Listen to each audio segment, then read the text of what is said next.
من كان يرجو لقاء الله فإن أجل الله لآت وهو السميع العليم. Baik, berikutnya yang ke-11 dan ke-12. An-nasikhu wal mansukh. Ya. Yang nasikh dan mansukh. Ini ke-11 dan 12 dari Al-Iqdu Al-Khamis. Kalau di urutan pembahasan Ulumul Quran yang disebut oleh Suyuti ini yang ke-42 dan ke-43 dari 55 bentuk Ulumul Quran. Kata beliau rahimahullahu taala, atau saya poinkan di sini ada 5 pembahasannya, al-muradu bin nasikh wal mansukh. Yang dimaksud dengan nasikh dan mansukh. An-nasikh dan mansukh itu berasal dari kata an-nasakh. Berasal dari kata an-nasakh. Dan nasakh itu ya, secara bahasa itu bisa bermakna al-izala, dihilangkan, dan bisa bermakna an-naql, dipindahkan. Bisa bermakna nasakh, dihilangkan, dan bisa bermakna an-naql, dipindahkan. Baik. Adapun secara istilah, an-nasakh itu diartikan oleh para ulama rahimahumullahu ta'ala dengan makna raf'u al-khitab syar'i atau hukmihi tsabit atau huma ma'an bi khitabin syar'iyyin mutaakhir. Iya.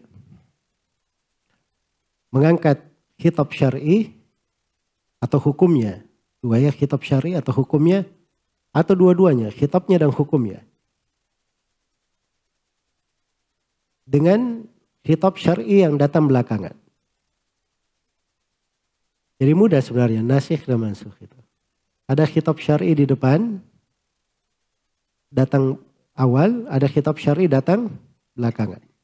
Khitab syar'i ini atau hukumnya, atau dua-duanya, khitab dan hukumnya, itu dihapus oleh khitab syar'i yang datang belakangan. Yang menghapus namanya nasikh. Ini yang datang belakangan namanya apa? Nasikh. Yang lama ini yang awal datang, yang terhapus hukumnya itu namanya mansukh. Baik. Itu definisi an-nasikh wal mansukh. Kemudian berikutnya, kathratul musannifin fin nasikh wal mansukh. Banyaknya tulisan tentang an-nasikh dan al-mansukh. Kata beliau, kan kam sannafu fi daini min asfari washtuhirat fi dhakhmi wal ikthari. Kata beliau, betapa banyak orang-orang yang menulis, maksudnya para ulama yang menulis pada dua ini tentang nasikh dan mansukh. Min asfar, dari sifar-sifar, dari buku-buku. Washtuhirat, dan terkenal buku-buku itu fi dhakhmi wal ikthar, dari sudut tebalnya sangat tebal, dan ikthar, dari sudut banyaknya. Iya. Karena memang yang menulisnya itu banyak sekali dari para ulama. Iya. Dan sebagiannya membahasakan tidak bisa dihitung. Membahasakan. Dari yang ada itu seperti buku Abu Ubaid Al-Qasim bin Salam, ada Nasikh wal Mansukh Abu Dawud As-Sijistani, Abu Ja'far An-Nahas, Ibnul Ambari, Ibnul Arabi, ya Ibnu Syahin, Al-Hazimi, dan banyak lagi. Nasikh dan mansukh, ada buku khusus nasikh dan mansukh dalam Al-Quran. Ada buku khusus nasikh dan mansukh dalam hadits. Ada nasikh dan mansukh untuk semuanya. Jelas ya? Ada yang nasikh dan mansukh dia tulis terkait dengan nas-nasnya. Ada yang nasikh dan mansukh terkait dengan masailnya. Semua pembahasannya. Banyak sekali buku dari dahulu maupun belakangan yang menulis di dalam hal tersebut. Baik. Kemudian dikatakan di sini oleh penulis, ini pembahasan yang ketiga ya, an-nasikh waqa'a ba'dal mansukh fi tartibil mushaf illa mastuthni. An-nasikh terjadi setelah al-mansukh dalam urutan mushaf, kecuali hal-hal yang mengecualikan. Jadi asalnya itu kan ada mansukh dulu ya, datang. Setelah mansukh baru datang an-nasikh. Jelas ya? Karena hukum yang datang sebelumnya itu dinasikh oleh hukum yang datang belakangan, terakhir. Tapi kadang terjadi sebaliknya. Hukum yang terakhir ini atau dia datang di urutan setelahnya yang menghapus sebelumnya. Nah, itu kadang. Tapi kalau hukum asal, kalau ada nasikh dan mansukh, maka yang nasikh itu biasanya datang belakangan. Yang mansukh datang lebih awal atau sebelumnya. Itu biasanya. Kecuali yang diperkecualikan. Ya, makanya penulis di sini kasih pembahasan. Kata beliau, wa nasikhun min ba'di mansukhin ata tartibuhu illa alladhi qad thabata. Jadi asalnya seperti itu ya. Kecuali kalau thabit. Ya. Thabit itu di mana? Ini ada dua tempat beliau terangkan. Iya. Ada dua tempat. Tempat yang pertama kata beliau min ayatil iddati la yahillu lakan nisa'u sahha fihi naqlu. Ada dua. Ayat tentang iddah, kemudian ayat la yahillu lakan nisa'. Yang pertama ayat tentang iddah dulu. Iya. Ayat tentang iddah. Ada ayat yang kita lihat urutan mushafnya ya. Surah Al-Baqarah ya ayatnya. Pada ayat 240 walladzina yutawaffawna minkum wa yadaruna azwajan ayat 234-nya dulu ya. Walladzina yutawaffawna minkum wa yadaruna azwajan yatarabbasna bi anfusihinna arba'ata ashhurin wa asyara. Ini ayat pertama. Setelah itu datang setelahnya walladzina yatawaffawna minkum wa yadaruna azwajan wasiyatan li azwajihim mata'an ilal hauli ghaira ikhraj. Gimana yang pertama tadi? Yatarabbasna atau wasiyah? Yatarabbasna yang pertama kan, wasiyah datang belakangan. Harusnya yang wasiyah ini menghapus yatarabbasna yang di atas kan? Tapi ini terbalik, yatarabbasna yang menghapus apa? Wasiyah. Jelas ya? Baik, jadi dari sudut tertib di sini terbalik ya. Keluar dari aturan. Baik, contoh yang kedua, la yahillu lakan nisa. La yahillu lakan nisa. Kalau ayat sebelumnya itu inna ya ayuhan nabiyyu inna ahlalna laka azwajaka allai dan seterusnya. Itu ayat pertama. Ayat yang ke berapa itu? 50 ya. Datang ayat ke-52-nya. Setelah itu. La yahillu lakan nisa'u min ba'du. Nah. Ini la yahillu lakan nisa'u min ba'du. Harusnya dia menghapus di atas kan.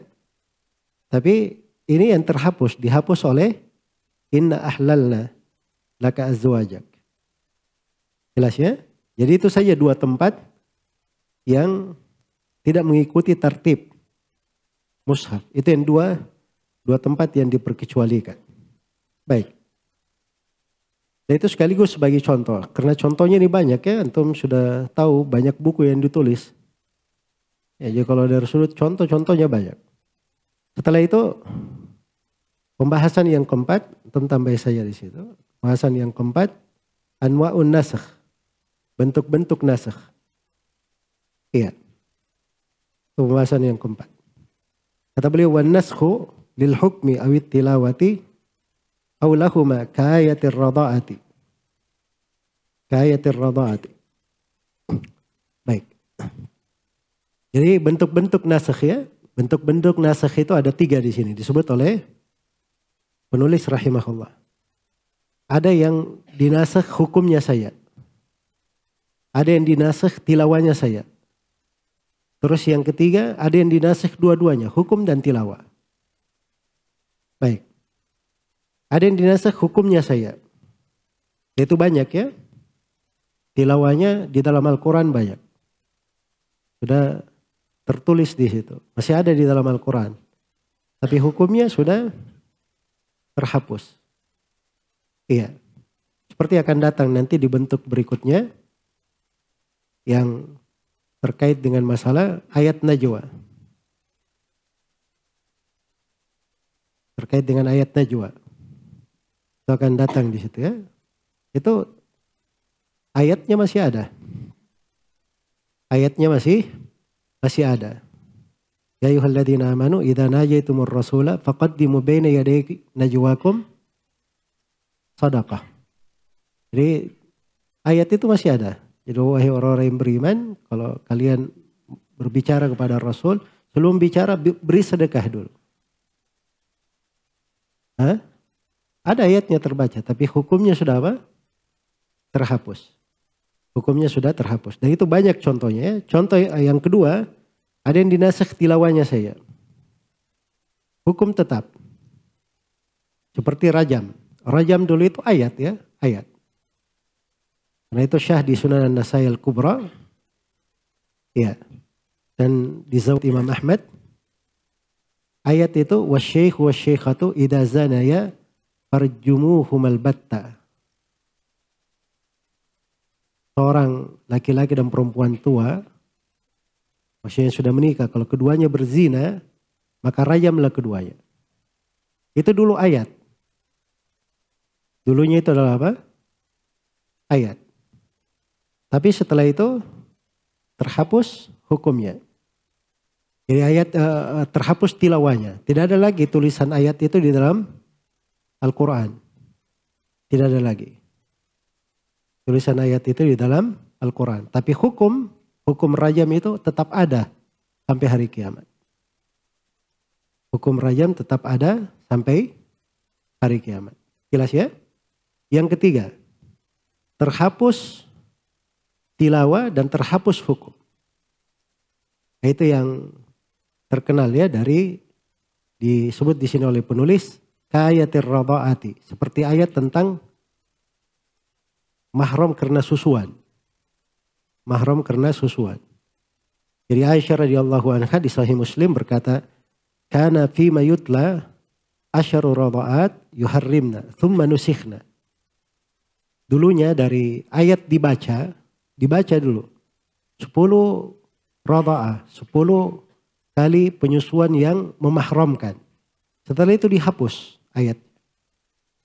Ayatnya sudah dihapus, tilawahnya, hukumnya juga terhapus 10. Yang tersisa 5 saja. Berubah menjadi 5 radha'at, 5 kali susuan. Jelas ya? Berubah menjadi 5 kali susuan.